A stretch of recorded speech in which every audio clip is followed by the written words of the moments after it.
오늘은 8가지 최상의 복 제3편 마지막을 함께 알아보겠습니다. 우리는 복 있는 사람의 마음가짐에 대하여 2주째 말씀을 나누었습니다.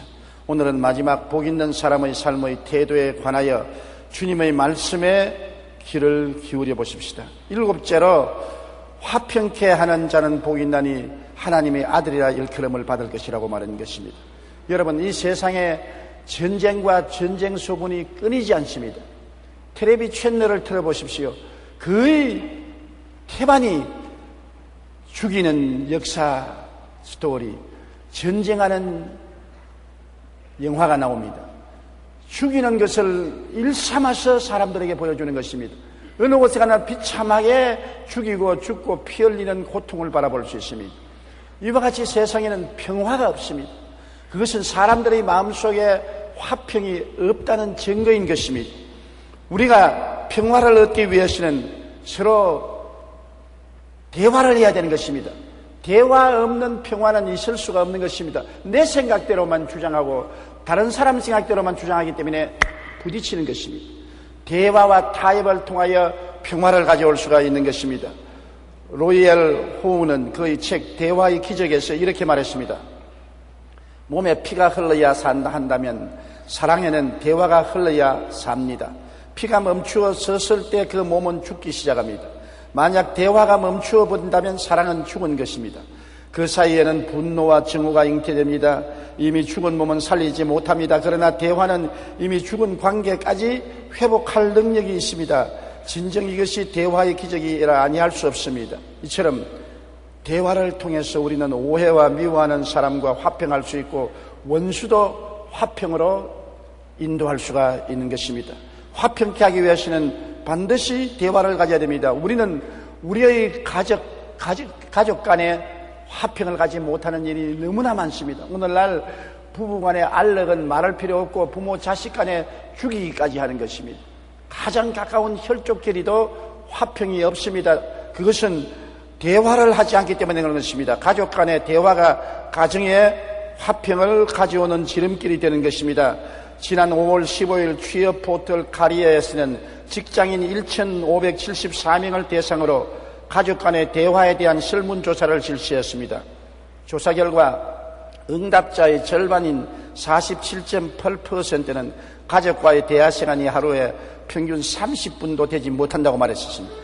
10분도 못 되는 사람이 20%였고 30분에서 1시간 미만인 경우가 30%에 불과해서 대부분의 사람들이 가족과 대화가 없는 것으로 나타난 것입니다. 더욱이 대화를 할 때도 직접 얼굴과 얼굴을 마주대고 대화하기보다는 전화를 통해서 대화한다는 사람들이 62.2%가 되고 인터넷이나 이메일을 통해서 가족 간에 대화한다는 경우가 20%가 증가하고 있습니다. 커리어 대표 김기태 씨는 가족 간의 대화 단절은 더 많은 감정을 쌓이게 할 수 있어 가족 내 갈등을 일으키는 요인이 될 수 있다고 지적했습니다.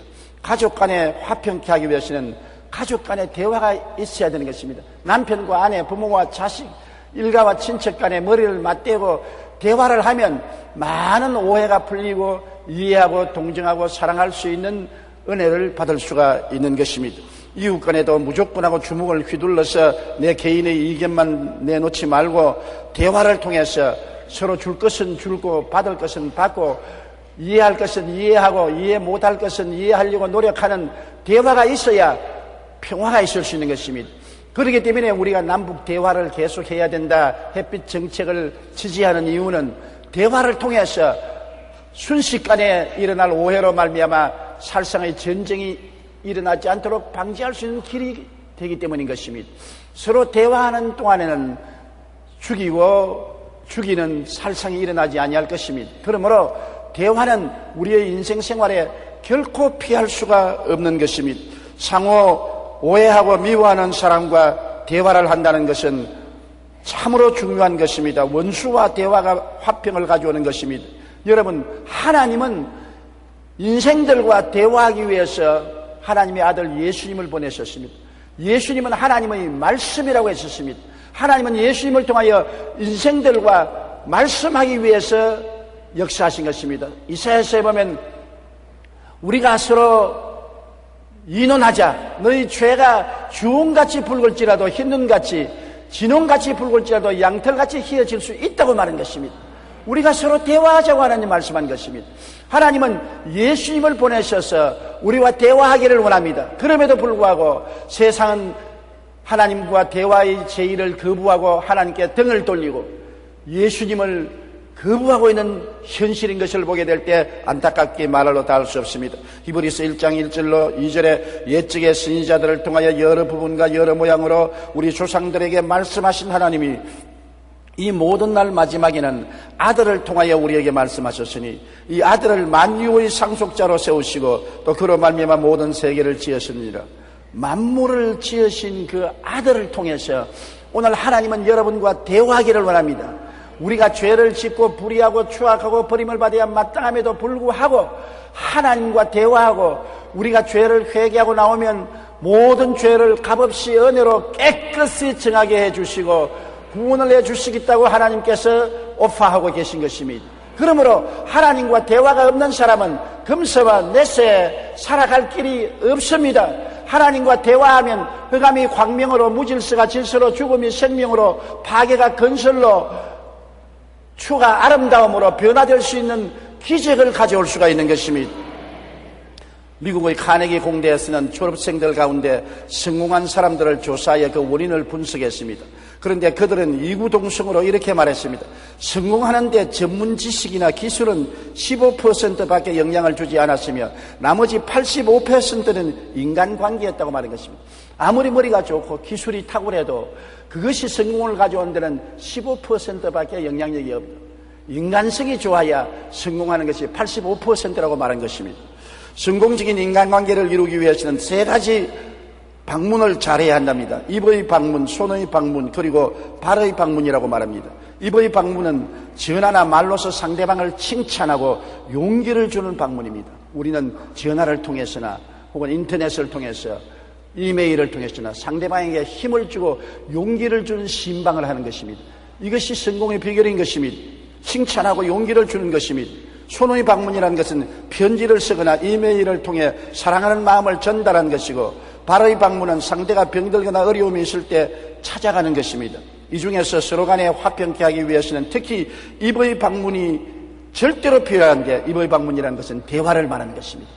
대화를 통해서 화평을 가져오는 것입니다. 가족 간에, 이웃 간에, 심지어 원수 간에도 대화를 통해 화평을 가져올 수 있는 것입니다.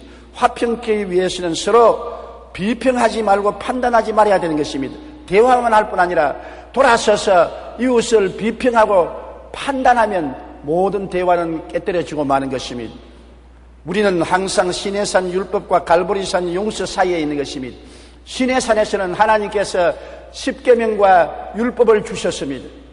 십계명과 율법은 사람의 잘못을 덜추어내고 약점을 드러내는 것을 말합니다. 시내산에서 우리가 사람들을 보면 율법을 통해서 언제나 남의 약점과 잘못된 점을 발견해서 그를 핥히고 먹칠하고 짓밟습니다. 자기는 율법의 자로 재지 않고 이웃만 율법으로서 잘못을 지적하고 연약을 지적하기 때문에 대화가 되지 않고 화평이 되지 않고 언제나 갈등과 알력이 있는 것입니다. 그러나 갈보리 산에서는 어떻습니까? 예수님이 죄를 짓고 불의하고 추악하고 버림을 받아야 마땅한 사람들의 죄를 대신 짊어지시고 몸짓고 피 흘려 다 용서하시고 주님께서 사랑으로 수고하고 무거운 짐진 자는 내게로 오라고 끌어안습니다. 예수님께 나아가면 예수님은 우리를 헐뜯고 빨가벗기고 핥히고 짓밟지 않습니다. 우리를 용서해주고 덮어주고 치료해주고 안아주는 것입니다. 그러므로 시내산에서 우리가 대화를 하면 파탄이 오지만은 갈보리산에서 대화가 오면 화해하고 서로 끌어안고 용서하고 용서받고 사랑으로 일치가 될 수 있는 것입니다. 마태복음 7장 1절로 5절에 비판을 받지 아니하려거든 비판하지 말라. 너희가 비판하는 그 비판으로 너희가 비판을 받을 것이요 너희가 헤아리는 그 헤아림으로 너희가 헤아림을 받을 것이니라. 어찌하여 형제의 눈 속에 있는 티는 보고 내 눈 속에 있는 들보는 깨닫지 못하느냐. 보라, 내 눈 속에 들보가 있는데 어찌하여 형제에게 말하기를 나로 내 눈 속에 있는 티를 빼게 하라 하겠느냐. 외식하는 자여, 먼저 내 눈 속에서 들보를 빼어라. 그 후에야 밝히 보고 형제의 눈 속에서 티를 빼리라. 내 눈에 들보가 있는데도 불구하고 나는 안 보고 이웃 형제에게 내 눈에 티 있지, 보기가 흉하다, 내가 뽑아주마. 자기의 결점은 말할 수 없이 많고 자기의 죄도 말할 수 없이 많은데 자기의 죄와 결점은 감추어버리고 형제의 적은 잘못과 죄를 지적하고 비평하고 평론하면 안 된다는 것을 말하는 것입니다.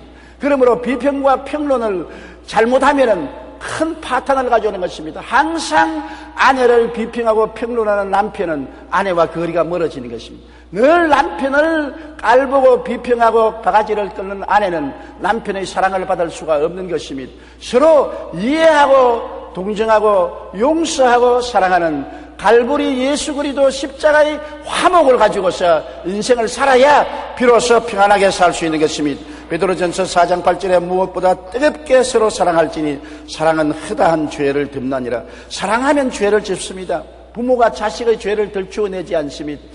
온 세상 사람들이 율법으로 자식을 빨가벗기고 핥히고 상처 입히고 짓밟아도 부모는 자식을 덮으려고 하고 치료하려고 하고 끌어안으려고 하는 것입니다. 왜? 부모는 자식을 사랑하기 때문에 허다한 허물을 덮습니다.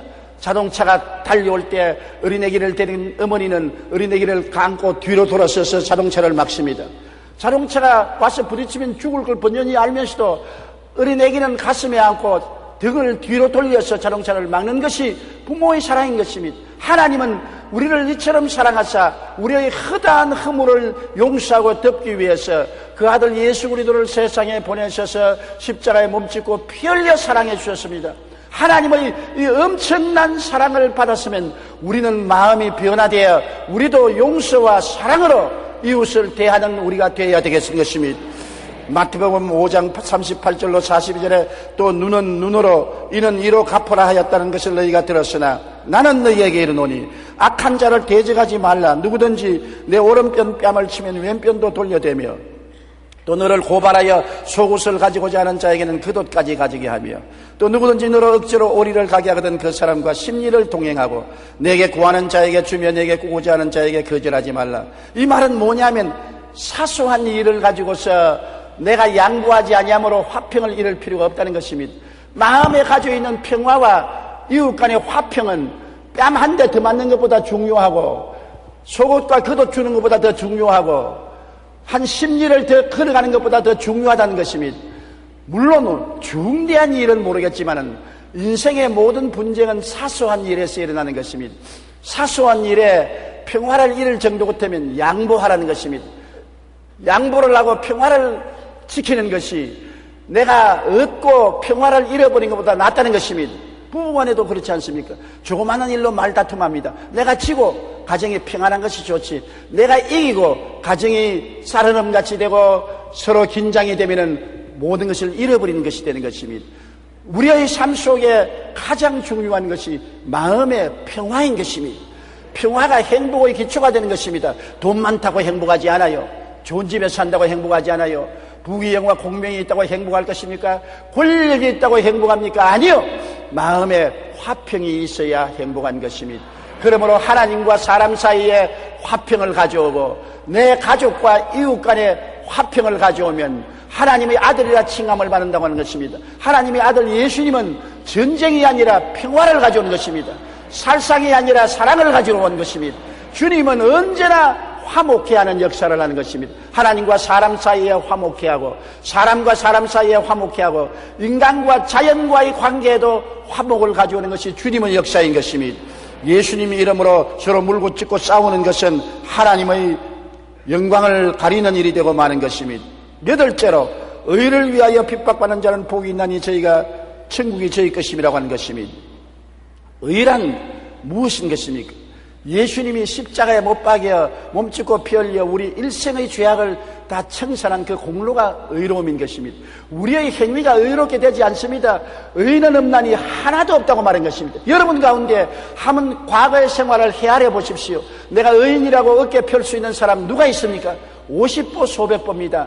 50보 간 사람 100보 간 사람 그 차이밖에 없는 것입니다.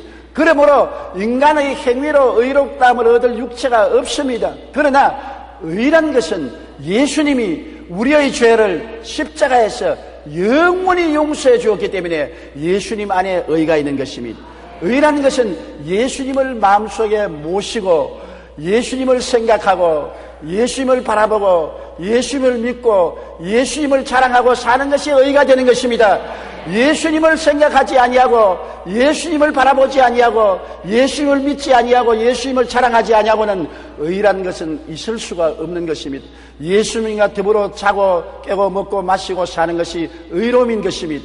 예수님 때문에 핍박을 받는 자는 복이 있나니 천국이 저희 것임이라고 말한 것입니다. 십자가를 통하여 의를 영원히 이루어 놓았었으니 예수님을 내 가슴에 잔뜩 모시고 살아가면 의인이 되는 것입니다. 그리스도를 생각하십시오. 그리스도를 바라보십시오. 그리스도를 믿으십시오. 그리스도를 고백하고 자랑하십시오.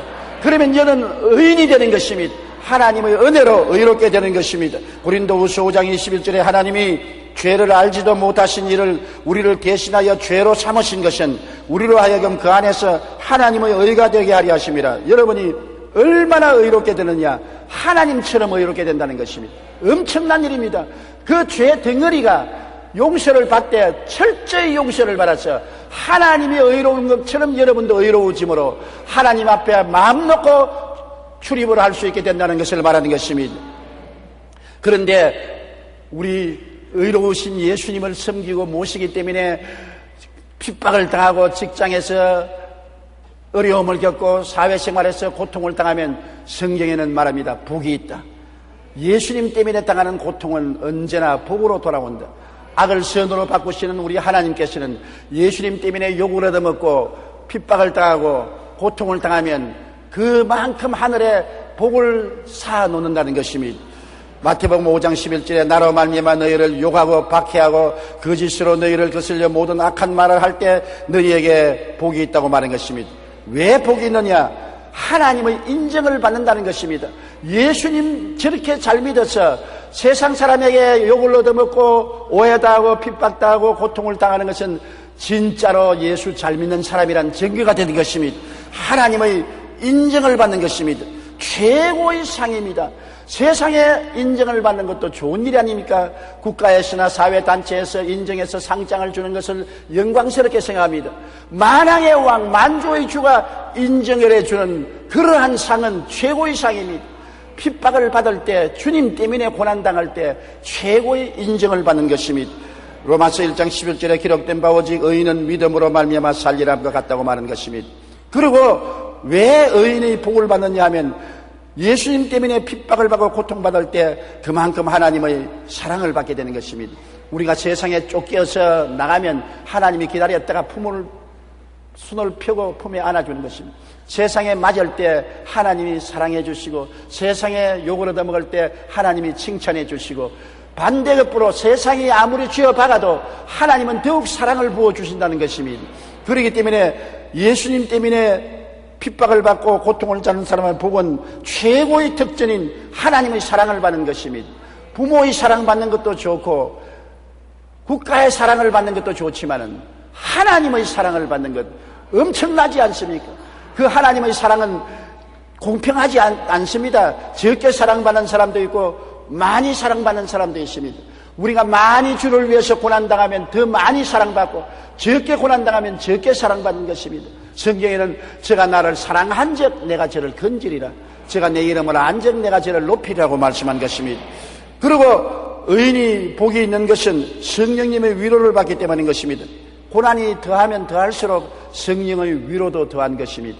우리가 이 세상에 그리스도를 위해서 욕을 얻어먹거나 핍박을 받거나 감옥에 들어가거나 괴로움을 당한 경험이 없는 사람은 성령의 위로가 무엇인지 모릅니다.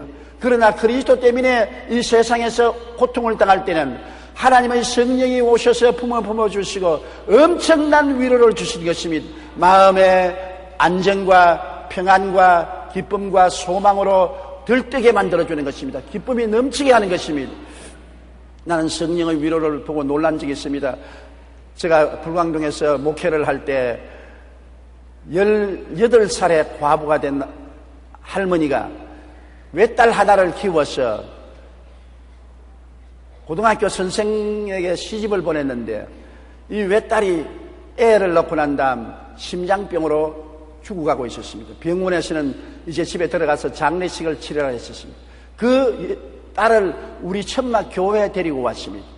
그래서 그 어머니도 회개하고 딸도 회개하고 부르짖어 기도하다가 성령을 받았습니다. 그래서 그 딸이 한동안은 잘 회복되다가 하루에 너무나 감사도 일어나서 천막에서 춤을 너무 추워가지고서 그만 심장에 무리가 되어서 숨이 넘어갑니다. 그리고 그 딸이 세상을 떴습니다. 그 어머니가 집에 있고 딸은 천막 교회에 있는데 최자철 목사님과 내가 들것에 그 죽은 딸을 담아서 추운 겨울날 미끄러지면서 그 집을 방문해 가는데 저희 마음이 처참했습니다. 과부 18살 과부의 금지 5개월을 기한 딸이 심장병으로 죽었는데 그 시체를 들고 들어가니 그 노인을 어떻게 대하겠습니까? 기도했습니다. 하나님, 우리는 위로할 수 없습니다. 성령께서 위로하지 우리는 위로할 수 없습니다. 이 딸을 보면 그 어머니가 졸도하고 죽을는지도 모릅니다. 그리고 그 딸을 들것에 들고 들어가니 왜 내 딸을 들것에 들고 와서? 딸이 천국에 가셨습니다. 아유, 그러더니만 주저앉아요. 그 딸을 방 안에 들여놓고 제가 안수하고 기도하며 함께 울었습니다. 그러자 그 다음에 성령의 위로가 그 할머님 속에 오는데 그 할머니가 70이 넘었는데 참 찬송을 부르고 박수를 치면서 기뻐하고 주문객들이 와서 위로하니까 슬퍼하지 말라. 내 딸은 예수 믿고 천당 가시니 슬퍼하지 말라. 장례식이 끝나는 데까지 늘 마음의 위로를 받아 평안을 가지고 기뻐하는 것을 보았었습니다. 여러분, 이것은 기뻐할 수 있는 처지가 못 됩니다. 자기 딸이 죽고 이제 딸 없는 사위하고 어떻게 삽니까? 앞길이 막막합니다. 그럼에도 불구하고 슬픔과 고통과 괴로움을 이길 수 있는 힘이 성령의 위로로 말미암아 오는 것을 보았었습니다. 데살로니가 후서 2장 16절에 우리 주 예수 그리스도와 우리를 사랑하시고 영원한 위로와 좋은 소망을 은혜로 주신 우리 아버지께 감사하라고 말씀하고 있는 것입니다. 우리가 의롭게 살다가 핍박을 받으면 천국 시민의 확증을 받기 때문에 복을 받습니다. 천국 시민이기 때문에 복을 받습니다. 세상 사람 같으면 세상이 자기 편이니까 끌어안지만은 세상이 볼 때 자기 편이 아니기 때문에 핍박한단 말입니다. 핍박을 당하는 이유는 천국 시민이 되었다는 증거인 것입니다. 천국 시민증을 흔들어주는 것입니다. 세상에서 버림당하나 하나님은 시민인 것을 확정해 주는 것입니다. 빌립보서 3장 20절에 그러나 우리의 시민권은 하늘에 있는지라 거기로부터 구원하는 자 곧 주 예수 그리스도를 기다린다고 말한 것입니다. 그러므로 우리가 의로운 삶을 살다가 핍박을 받을 때 어떻게 하는 것입니까? 기뻐하고 즐거워하고 춤을 추라고 말한 것입니다. 세상 사람들은 핍박을 받고 욕을 얻어먹고 손가락질하면 슬퍼하고 통탄하고 괴로워할 것인데 우리 주 안에서 의로운 삶을 얻은 우리들이 핍박을 받고 고난당할 때는 기뻐하고 즐거워하고 춤을 추라는 것입니다. 왜냐? 우리 전에 있던 선지자들도 핍박받았고 사도들도 핍박받았으니 우리도 핍박받는데 동참할 수 있다는 그 특권을 생각하고 기뻐하고 즐거워하라. 왜? 하늘의 상이 크기 때문인 것입니다. 하나님께서는 이 땅에서 우리가 희생을 당하면 하늘에서 엄청난 상을 예비하고 축복해 주시기 때문인 것입니다. 그 다음에 우리 팔복을 받은 사람들은 이 세상에서 소금과 빛된 그리스도인이 되라고 말하는 것입니다. 너희는 세상의 소금이라고 말했습니다. 소금은 왜 소금입니까? 맛을 내기 때문에 소금인 것입니다. 삶을 맛있게 하는 양념 같은 것이 소금인 것입니다. 우리가 음식 먹을 때 소금 없이 음식을 먹을 수 없습니다. 계란도 삶아 놓으면 소금에 찍어야 맛이 있지 소금에 찍지 않으면 눅눅해서 맛이 없습니다. 간장도 된장도 김치도 모든 것이 소금이 들어가야 됩니다. 우리보다 소금을 더 많이 먹는 것이 서양 사람인 것입니다.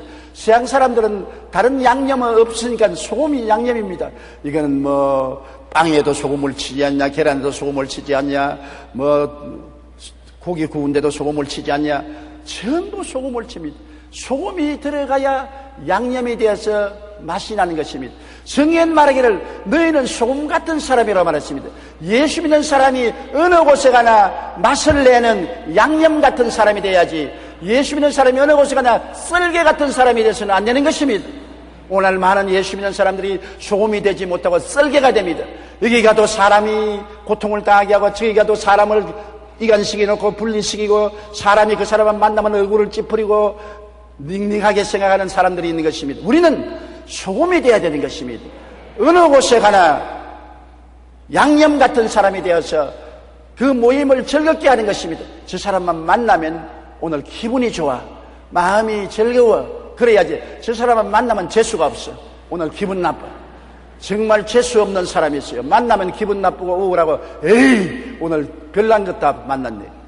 만날 때마다 마음이 즐겁고 상쾌한 사람이 있습니다. 양념 같은 사람이 있습니다. 소금인 것입니다. 주님께서 말씀하기를 예수 믿는 너희는 소금으로 만들어졌다고 말한 것입니다. 여러분은 다릅니다. 여러분은 하나님이 만든 소금인 것입니다.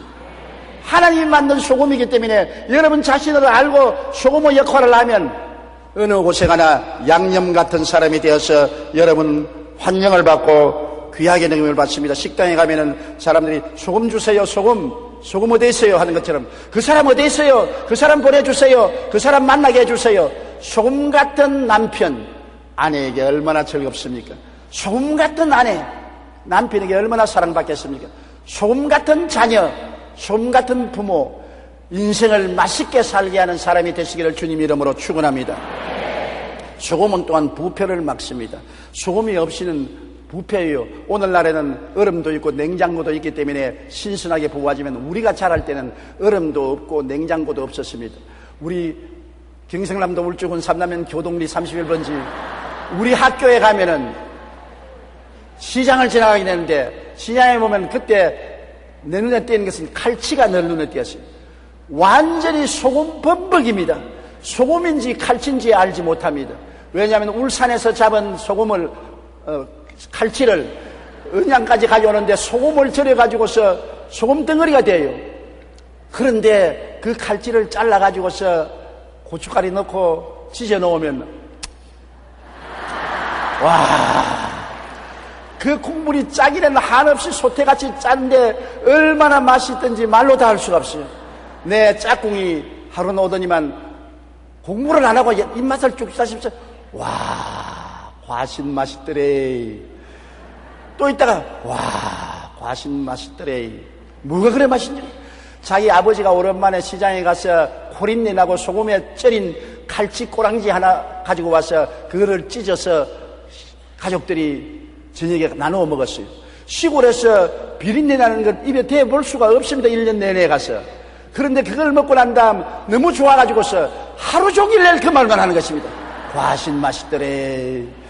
저도 어릴 때 소금 절인 그 짠 갈치토막을 지져놓은 것이 너무나 맛있어서 요사이도 그것을 좀 먹어보려고 아무리 만들어 놓아도 맛이 없어요. 그때 그렇게 맛있던 것이 왜 맛이 없는지 모르겠어요. 소금은 썩는 것을 부패하는 것입니다. 오늘날 하나님은 우리를 소금으로 만들었기 때문에 어느 곳에나 부패가 꽉 들어찬 세상에서 정의를 가져오고 성결함을 가져오고 하나님의 영광을 가져오는 우리가 되어야 되는 것입니다. 우리가 세상에 함께 섞여서 썩어버리면 안 되는 것입니다. 세상에서 하나님이 우리를 소금으로 만들었기 때문에 항상 우리가 스스로 말하기를 나는 소금이다. 나는 부패할 수가 없고 나는 부패를 방지하는 것이 내 소금이다. 소금이 되어야 된다. 우리 오늘날 한국교회가 우리 한국 사회에서 크게 인정을 받지 못하는 것은 한국교회가 소금의 역할을 하지 못하기 때문인 것입니다. 어느 곳이나 문제가 생기고 부패가 생겼다면 예수 믿는 사람들이 포함되어 있는 것입니다. 우리가 회개하고 소금의 역할을 다시 하게 되기를 간절히 바람하지 않는 것입니다. 마태복음 5장 13절에 너희는 세상의 소금이니 소금이 만일 그 맛을 잃으면 무엇으로 짜게 하리요. 예수 믿는 성도들이 짜게 만들지 못하면 오늘날 이 세상은 부패하고 말 것인 것입니다. 하나님이 우리 한국에 5만 교회 10만 주의 중 1200만 성도를 둔 것은 그만큼 소금을 한국에 많이 뿌려놓았다는 것입니다. 그래서 한국의 정치, 경제, 교육, 문화, 군사, 산업 모든 면에 부패하지 않도록 만들어 놓은 것입니다. 오늘날 평양 100주년 부흥대회가 다시 한국에 일어나려면 다른 것 구하지 말고 하나님 소금의 본연 자세로 돌아가게 하여 주시옵소서.